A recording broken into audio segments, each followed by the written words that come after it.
Et nous sommes en ligne avec Frédéric Koskas. Bonjour monsieur. Merci de nous livrer votre témoignage sur France 24. Votre fille participait à ce festival et par miracle, elle a pu réchapper aux terroristes. Oui, c'est vraiment un miracle ce qui est passé. Chani, ma fille, est partie avec son copain donc ce festival de musique en pleine nature, comme beaucoup d'Israéliens. Elle a estimé à peu près à 3000, 4000 personnes, les jeunes qui étaient sur place. On ne sait pas exactement le chiffre, mais elles étaient toutes autour d'elle. Quelques minutes avant l'attaque, les jeunes étaient en train de danser, regarder le lever du soleil. C'était vraiment un moment de détente totale. C'était une fête aussi. On était pendant la fête de Simchat Torah en Israël. Alors c'est sûr que les religieux font la fête dans les synagogues, mais les jeunes vont dans les parcs, vont chanter, danser. C'est une fête vraiment très importante. Je crois même d'ailleurs qu'ils ont utilisé cette fête pour attaquer. En tout cas, ce qui est sûr, c'est que vers 6h30 du matin, elle a entendu donc des premiers tirs. À mon avis, ça devait être des roquettes. Et elle a bien sûr eu le réflexe de se dire avec son copain qu'il fallait s'enfuir. Et son copain donc, et elle sont partis. Ils ont eu aussi un deuxième réflexe très important, c'est de savoir où était la voiture. Ils ont tout de suite repéré la voiture. Je pense que c'est l'acte qui leur a sauvé la vie, parce que s'ils n'avaient pas retrouvé la voiture, je ne serais pas en train de vous parler aujourd'hui. Enfin, malheureusement, j'aurais été certainement un des pères une des nombreuses familles qui recherchent leur enfant. Et elle s'est vite enfuie. Alors quand elle s'est enfuie, les coups de feu commençaient à... Ils ont senti les coups de feu derrière, puisque en même temps qui partaient, des voitures derrière étaient prises sous le feu nourri des assaillants, enfin des terroristes. Et donc ensuite, ils ont roulé, elle a couché sa tête et elle est partie. Mais ça a duré 30-40 secondes, mais c'est une éternité pour elle, quoi. Et là, elle est à la maison avec nous en sécurité, mais bon, elle est traumatisée, quoi. Elle est choquée. Elle a compris tout de suite que la situation était grave, sérieuse. Elle a compris tout de suite. Et ce qui l'impressionne le plus, c'est qu'elle entend autour d'elle des jeunes, parce qu'elle a des amis qui ont été là-bas. Ils se posent encore la question comment elle a pu s'en sortir avec sa voiture, comment elle a pu passer ce barrage. Ils avaient fait un barrage des terroristes pour empêcher les jeunes de s'enfuir, pour leur tirer dessus. C'était un traquenard, quoi.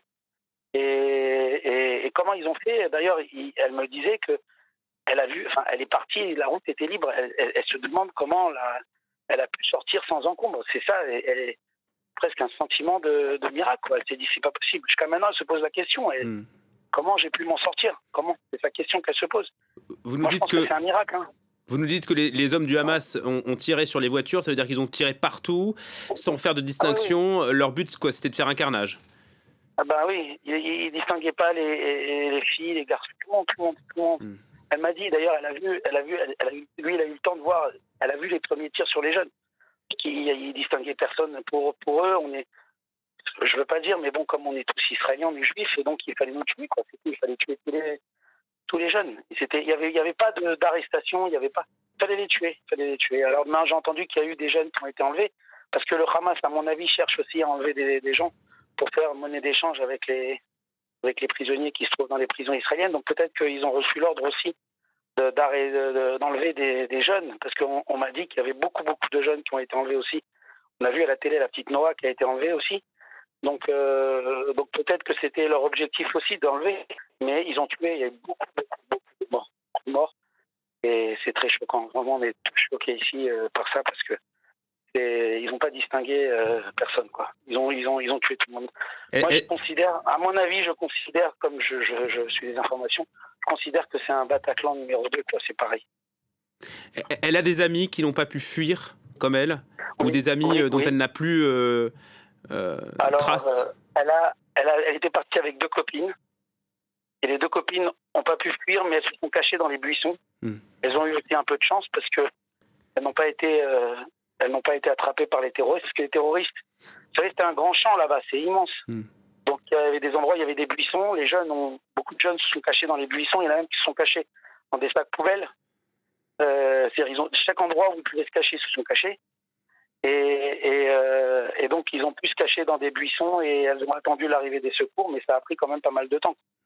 Mais elles ont eu contact avec Chani le soir, ma fille, en disant qu'elles étaient saines et sauves, et qu'elles sont chez elles maintenant. Ah bon. Vous dites bien sûr qu'elle est traumatisée, qu'elle est choquée. Elle est prise en charge? Pour l'instant, oui, en Israël, il y a des services de prise en charge. On s'en est occupé ce matin. Parce qu'hier, bon, elle voulait pas. Elle a dit non, ça va, mais on le voit, elle est complètement choquée, elle est complètement abasourdie par ce qu'elle a vécu, quoi. Et maintenant, bon, elle va être prise en charge. En Israël, il y a un numéro vert où on peut les appeler. Et je les ai appelés ce matin. Et voilà, on attend qu'ils arrivent, qu'ils viennent et qu'ils parlent avec elle. Parce qu'elle a besoin, à mon avis, c'est pas qu'elle garde en elle ce qu'elle a vécu, il faut qu'elle s'exprime. Ce que j'ai dit, il faut qu'elle parle, il faut qu'elle sorte. Parce que sinon, après, elle va regarder tout le temps et ça va être un traumatisme à vie. Je veux pas, moi, on veut pas, nous, sa mère et moi, on veut qu'elle parle parce que c'est... Ma fille, c'est une fille, vous savez, elle va dans les fêtes, elle est joyeuse, elle est heureuse, elle est tout le temps souriante, c'est une fête, elle est comme tous les jeunes ici, elle aime s'amuser, elle aime se détendre, elle a fait l'armée comme tous les jeunes, elle a vécu 3 ans à l'armée, donc après l'armée, les jeunes, vous savez, ici, ils ont envie de se défouler un peu après 3 ans sous les ordres, et 2 ans pour les filles, 3 ans pour les garçons, donc elle a envie de se défouler, et donc c'est ce qu'elle a fait, et voilà, et regardez, aujourd'hui, elle est triste, elle pleure, elle est pas bien, c'est pas comme, on la reconnaît pas, quoi. Monsieur Koskas, il y a des témoins qui ont participé à ce festival et qui affirment avoir attendu pendant des heures l'arrivée de l'armée. Est-ce que c'est une critique que vous partagez, ça? Écoutez, pour l'instant, moi, je ne veux pas témoigner sur ça. Il n'y a pas... Effectivement, tout le monde en Israël dit la même chose. Effectivement, c'est vrai qu'on peut se poser des questions de ce qui s'est passé. C'est sûr que c'est quand même assez étonnant que cette fête, et même autour, que l'armée était présente en petit nombre, il n'y avait pas beaucoup de soldats. Et moi, je suis pas encore... j'attends de voir les enquêtes, qu'est-ce qu'ils vont dire, et je ne veux pas me prononcer encore totalement sur ça, tant que j'ai pas encore les conclusions des enquêtes, parce que, vous savez, je vais vous dire, en Israël, cet événement que vous relatez maintenant en disant qu'il n'y avait pas beaucoup de soldats, ça va être enquêté par des personnes qui vont enquêter, il va y avoir des commissions d'enquête, ils vont tirer des conclusions. Pourquoi, pendant cette attaque, il n'y a pas eu... On parle même que l'Iran, on parle comme ça, mais c'est des rumeurs autour de nous. Il y en a qui disent que l'Iran a fait une attaque cyber pour stopper tous les services de sécurité, c'est-à-dire tous les moyens, parce que vous savez que le grillage entre Gaza et Israël est électrisé. Donc, on se pose la question comment ils ont pu passer par les barrières sans se faire appréhender. Donc il y en a qui disent qu'il y a eu une attaque cyber qui a bloqué tous les systèmes de sécurité. Pour l'instant, je peux pas vous dire. On en est au début et c'est vrai que l'heure est vraiment à l'émotion. En tout cas, je vous remercie, Monsieur Koskas. On vous souhaite beaucoup de courage à votre fille et à votre famille. Merci d'avoir témoigné sur France 24.